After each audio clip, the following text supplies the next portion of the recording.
I would reach across, but I don't know if that's only It's for okay. Nick. It's okay. It's cold and The flu handshakes season. are only for Nick. I got to get some Purell or something up here. Sue told me to tell you that today. It's cold and flu season. All that just for being gracious, just for being a gentleman, Friendly. welcoming a guest. Cold and flu season. We're thrilled to have you back again. All right, new Raiders head coach John Gruden says he's spoken to Marshawn Lynch and is counting on him. But Gruden doesn't want a repeat of last year when Lynch didn't seem to get into real shape until well into the season. Gruden said, quote, "I don't need this part-time Lynch. I need full-time Lynch." Of course, Marshawn is just one of the question marks in Oakland. Coach, how much of a challenge is Gruden facing after so much time away from the sidelines? It's a huge challenge. And he stayed on top of the league when he was in broadcasting, but you get to study the league the way that you want to on your schedule. When you go back into the NFL, it's like running on a treadmill versus running a marathon. It is radically different, and he's in a position where he's the offensive coordinator, he's the head coach, he's a de facto GM because of the power that he's gotten.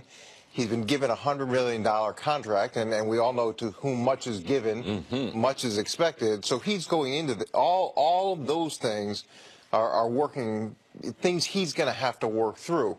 I think he does inherit a team that's pretty competitive. They need to do some work on defense, a lot of work on defense, but he does have a quarterback, so that's a positive part of this. But it's a dramatically different environment from a rule perspective that he's got to get used to that as well.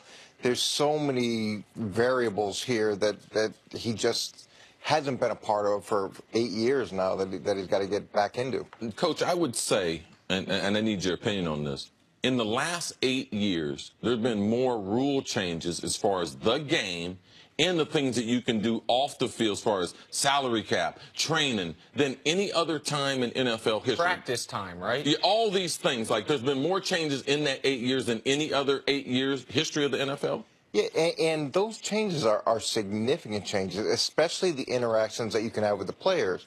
And I remember even I was in Cleveland and then on TV, and then I went back to San Francisco, and the changes that had taken place just over that 2-year period were significant. And your ability to develop a relationship with the player in the offseason, to put in a new system. The Gruden grinders, it's hard to have a Gruden grinder because you're not allowed to grind in the offseason. It's a very popular segment he used to do on Monday night. Yeah, you may want that guy to be that way, and you may want him in working with the coaches, studying the playbook, and getting a head start, but the rules... You can't make him. You can't. Well, it's not only that. They can't even if they want to. Everything is phased in, and it's slow, and by the time you get to OTAs, where in the past you could do significant amount of preparation with guys, you're just starting. You're starting where years ago you were building at that point. How much for you? Because I think it's a good example for what we're talking about. From the 2 years at TV before you went back to San Francisco, how far behind did you feel when you first got to San Francisco, just from, forget the rule stuff, just from football perspective, just from knowing the players in the league? And you obviously were covering the league, just like John Gruden was, but I imagine you can cover it much more closely when you're a head coach or when you're actually on a staff. So, like, how long did it take for you to feel you were fully caught up as if you hadn't taken that time? Well, it took a little while. You've got to get in game shape, too. There were quite a few nights where I'm there at 1, 2 o'clock in the morning, I'm like, oh, my God, I forgot what this is like. It's because you control your environment when you're out. And in the league, you don't control your environment anymore. There are points that you have to hit every single day. In terms of knowing the players and that aspect of it, that's hard as well. You have a more superficial knowledge than you have when you're in it. Now, Coach, I hit the Powerball. Nick and I, we've been trying, but we finally hit it. The first announcement, I make Nick my capologist. My second announcement, I make you the head coach. And my first announcement is I remove Nick.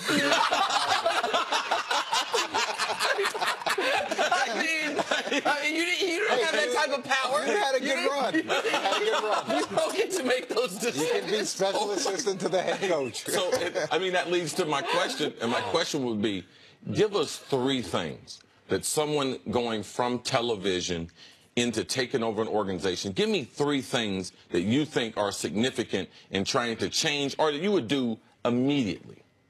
In terms of him transitioning back? Yes. Well, I do like what he's talked about in terms of reaching out to the players. I think that's the most important thing that he can do.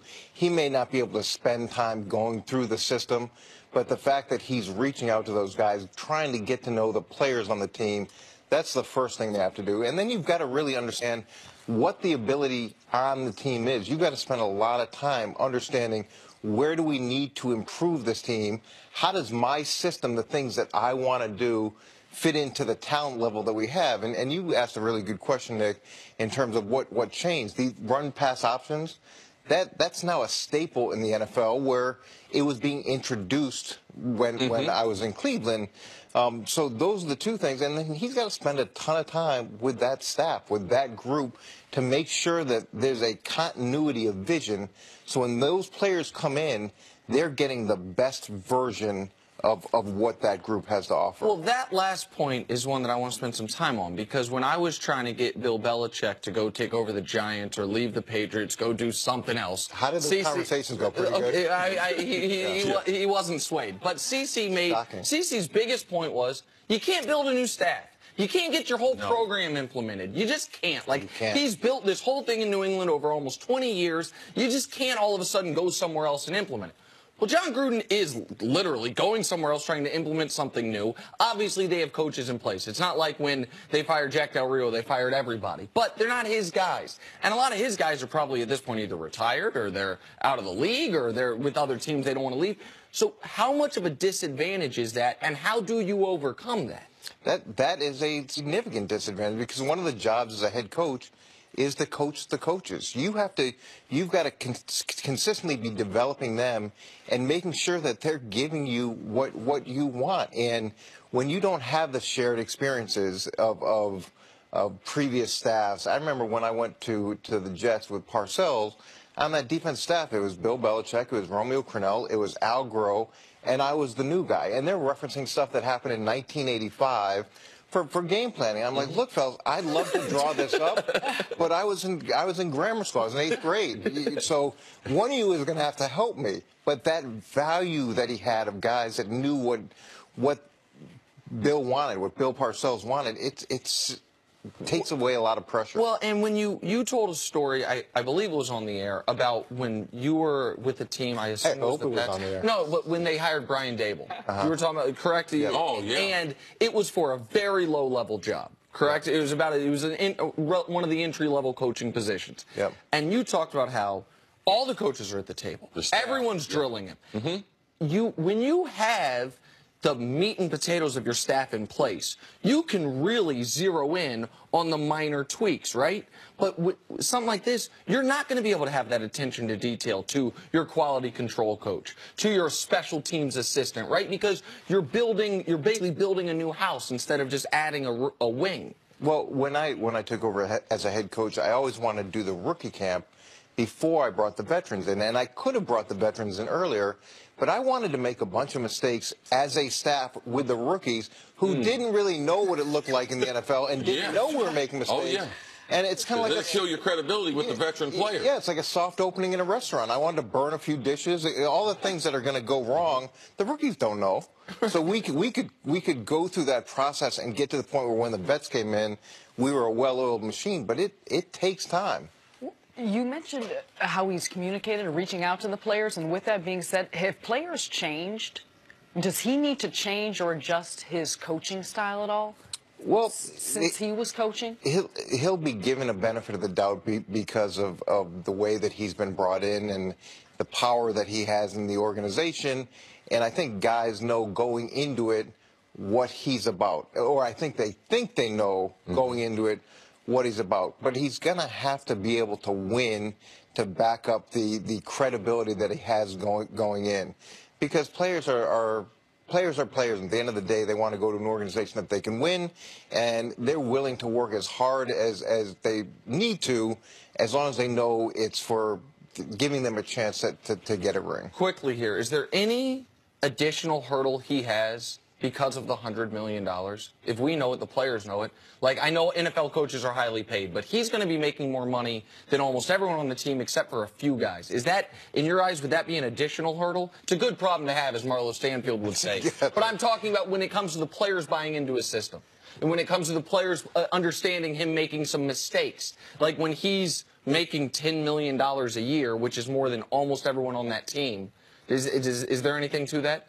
No, I don't think so. I think, if anything, that gives him more credibility. Okay. You may have to work through the tax law in California. It's 13% state tax.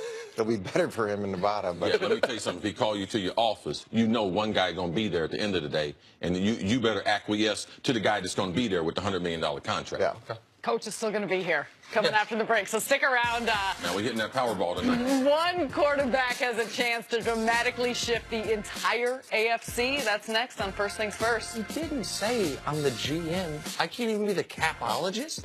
No, It's number.